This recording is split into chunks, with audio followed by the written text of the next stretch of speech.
শিবানী একটা সাধারণ মেয়ে যে একটা মধ্যম বর্গের পরিবারে থাকে। এখন শিবানী বড় হয়ে গেছে, সেই জন্যে তার বাড়ির লোকেরা তার বিয়ের জন্য ছেলে খুঁজছিল। এখন তো তুই তাড়াতাড়ি আমাদের থেকে দূরে চলে যাবি সোনা। না মা, আমার বিয়ে হওয়ার পরেও আমি কখনোই বাড়ির থেকে দূরে যাব না। হ্যাঁ, বিয়ের পর আমাকে নিজের শ্বশুর বাড়িতে নিশ্চয়ই যেতে হবে, কিন্তু তার মানে এটা নয় যে আমি তোমাদের সাথে দেখা করতে আসবো না।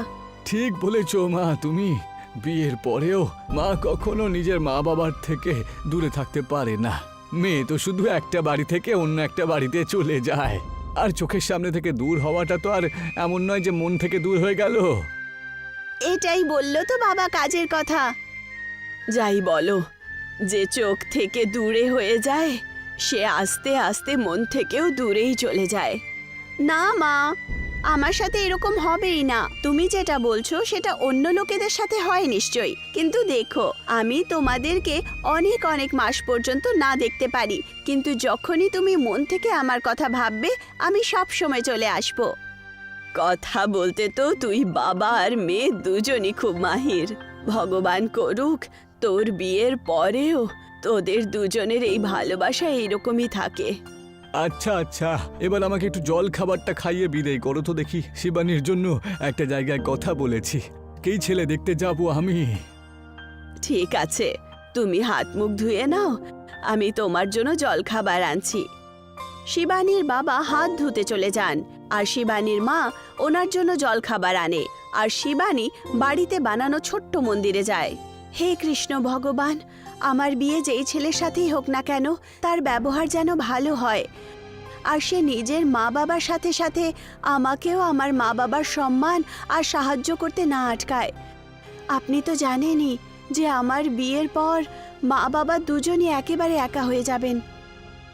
এইখানে শিবানী কৃষ্ণ ভগবানের কাছে প্রার্থনা করছিল, আর অন্যদিকে তার বাবা জল খাবার খেয়ে ছেলের সাথে দেখা করতে যান। ছেলের বাড়িতে পৌঁছানোর পর শিবানীর বাবা জানতে পারেন যে যেই অবস্থা তাদের সেই অবস্থাই ছেলের বাড়িরও। আগে নমস্কার, আমার নাম হলো অতুল।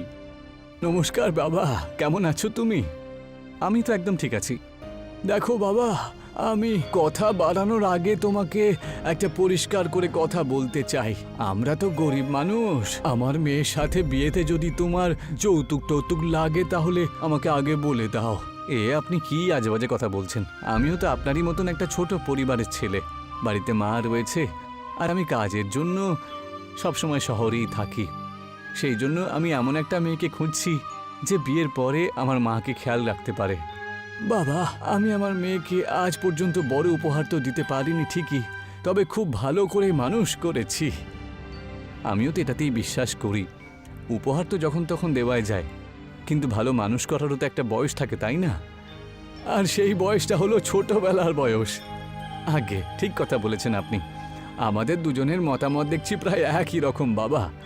তোমরা দুজন শুধু একবার একে অপরকে পছন্দ করে নাও, তাহলে এই সম্বন্ধটা পাকা করে নেব। তা আপনি যেমন বলবেন। আমি যখন ইচ্ছা আপনার মেয়েকে দেখার জন্য চলে আসতে পারি। যখন তখন কেন, এখন কেন নয় বাবা? হ্যাঁ, যদি এখন হতে পারে তাহলে এখনই চলুন, এখনই আপনার সাথে যাই আমি। শিবানীর বাবা অতুলকে নিয়ে নিজের বাড়িতে যান। এই যে মা শিবানী, কোথায় তুমি? দেখো বাড়িতে কে এসেছে।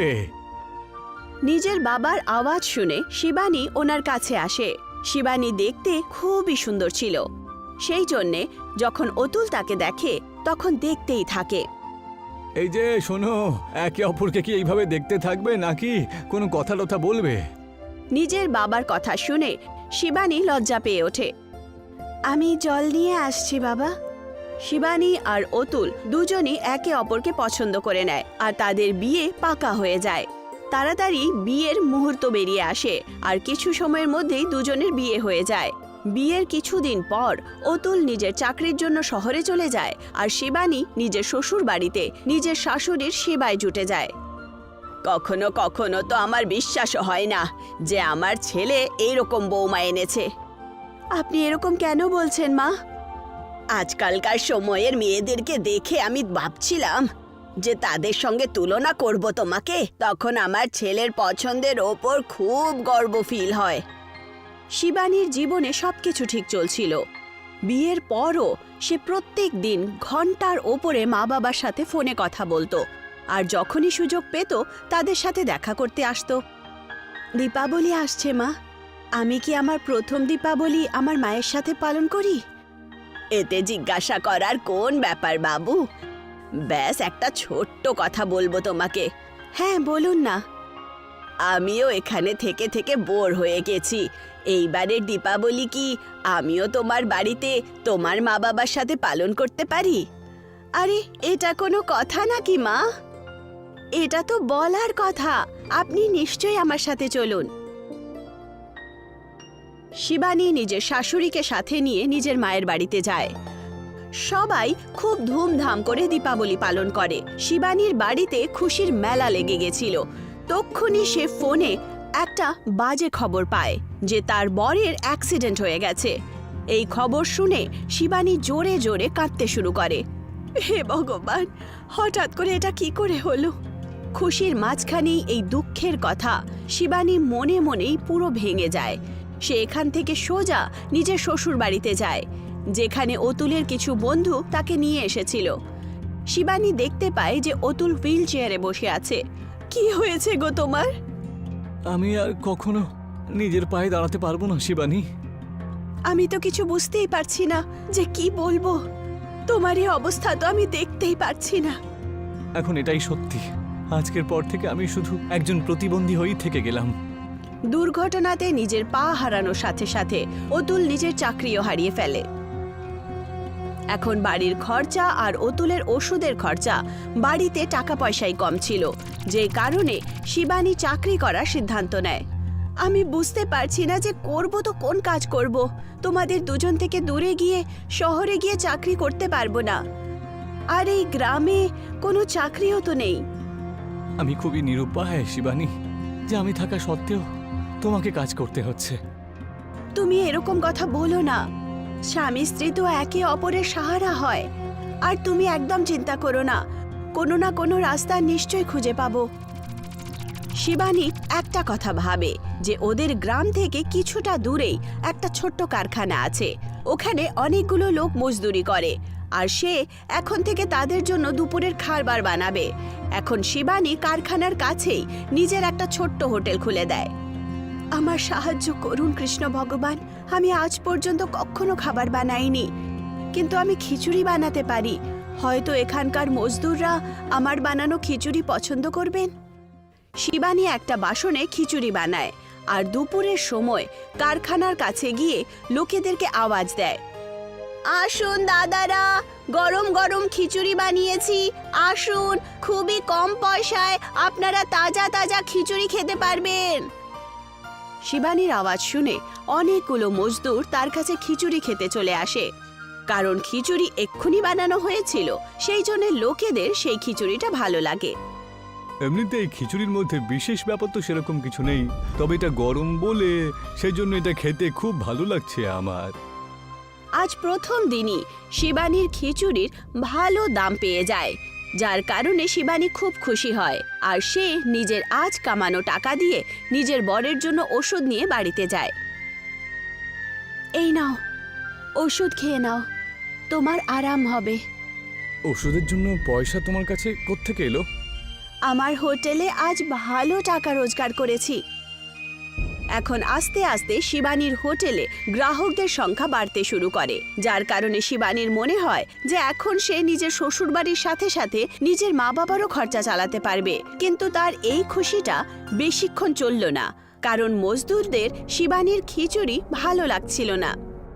আগের দিন ভালো লেগেছিল, গরম গরম খিচুড়ি ছিল, খুব ভালো লেগেছিল, কিন্তু এতদিন খেতে খেতে স্বাদটাই তো একেবারে মুখের খারাপ হয়ে গেল।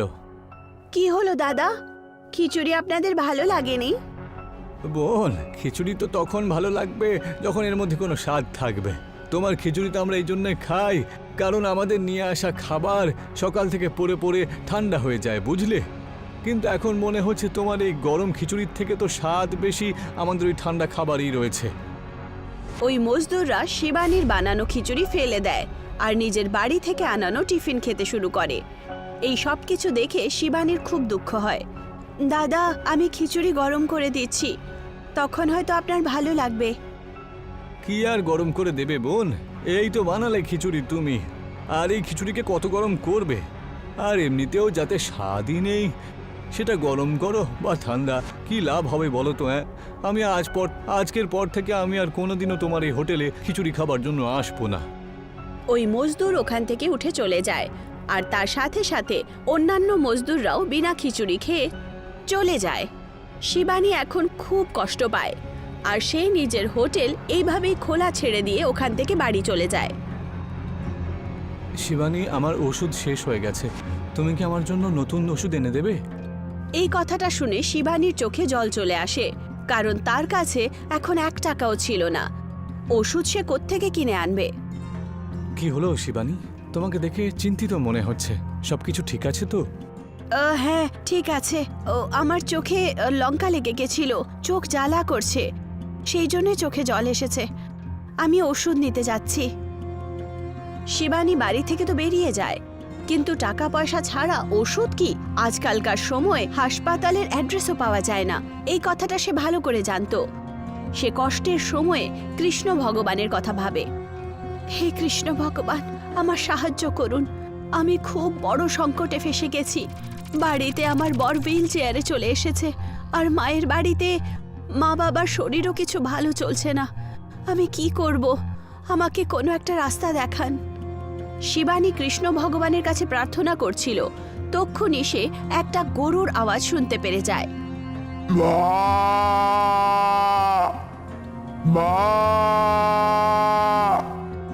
আওয়াজ শুনে শিবানী গরুর কাছে যায়। মনে হয় কৃষ্ণ ভগবান এই গরু আমার সাহায্যের জন্য পাঠিয়েছেন। এর অবস্থা তো খুবই খারাপ মনে হচ্ছে, আমাকেই ওর সাহায্য করতে হবে। শিবানী সেই গরুটাকে নিজের পেছনে পেছনে হোটেলের দিকে নিয়ে যায়, আর হোটেল পৌঁছে সে আজকার বানানো সমস্ত খিচুড়ি গরুকে খাইয়ে দেয়, যার কারণে সমস্ত মজদুররা খেতে মানা করে দিয়েছিল। এই নাও গাও মাতা, এটা খেয়ে নাও, তোমার খিদে মিটে যাবে। গরু খুব ক্ষুধার্ত ছিল, সেই জন্যে সে তাড়াতাড়ি সমস্ত খিচুড়ি খেয়ে নেয়। এখন শিবানী সেই গরুটাকে নিজের বাড়িতে নিয়ে আসে। বিকেলবেলা যখন গরু আবার ডাকতে শুরু করে, তখন শিবানী তাকে চারা খাওয়ায়, আর যখন তার চোখ গরুর স্তনের দিকে পড়ে, তখন সে তার থেকে দুধ বার করার কথা ভাবে। মনে হয় ও একটা দুধালু গরু, ওর দুধ বার করে দেখি। শিবানী বাড়ি থেকে একটা বালতি নিয়ে আসে আর গরুর দুধ বার করে। গরুও খুব গুণবান ছিল, সে দুধ দেওয়া শুরু করে দেয়। তার দুধে একটা আলাদাই চমক ছিল, আর একবারেই বালতি ভরে দুধ হয়ে যায়। আরে বাহ গৌমাতা, তুমি তো খুব কামাল করলে, আর এখন এই দুধ দিয়ে পনির বানাবো আর নিজের হোটেলে আবার কাজ শুরু করব। শিবানী গরুর দুধ দিয়ে পনির বানিয়ে দেয়। এই পনির হীরের মতো চমকাচ্ছিল, আর সে সেই পনিরটা নিয়ে গিয়ে নিজের হোটেলে পনিরের খিচুড়ি বানায়। এই পনির খিচুড়ির সুগন্ধে সমস্ত মজদুররা আবার হোটেলে চলে আসে খাবার খেতে। আজকে তো খুব ভালো গন্ধ বেরোচ্ছে, চায় বানিয়েছো, তাড়াতাড়ি দিয়ে দাও। শিবানী সবাইকে নিজের জাদুই পনিরের খিচুড়ি খাওয়ায়, যেটা সবাই খুব পছন্দ করে। আর এখন শিবানীর হোটেল আবার চালু হয়ে যায়। ও এখন ভালো টাকা রোজগার শুরু করে দেয়, যেটা দিয়ে সে নিজের বরের ওষুধের সাথে সাথে নিজের মা বাবারও অসুস্থতার খেয়াল রাখে। আর তারপর শিবানীর হোটেল পনির খিচুড়ির হোটেলের নামে প্রসিদ্ধ হয়ে যায়।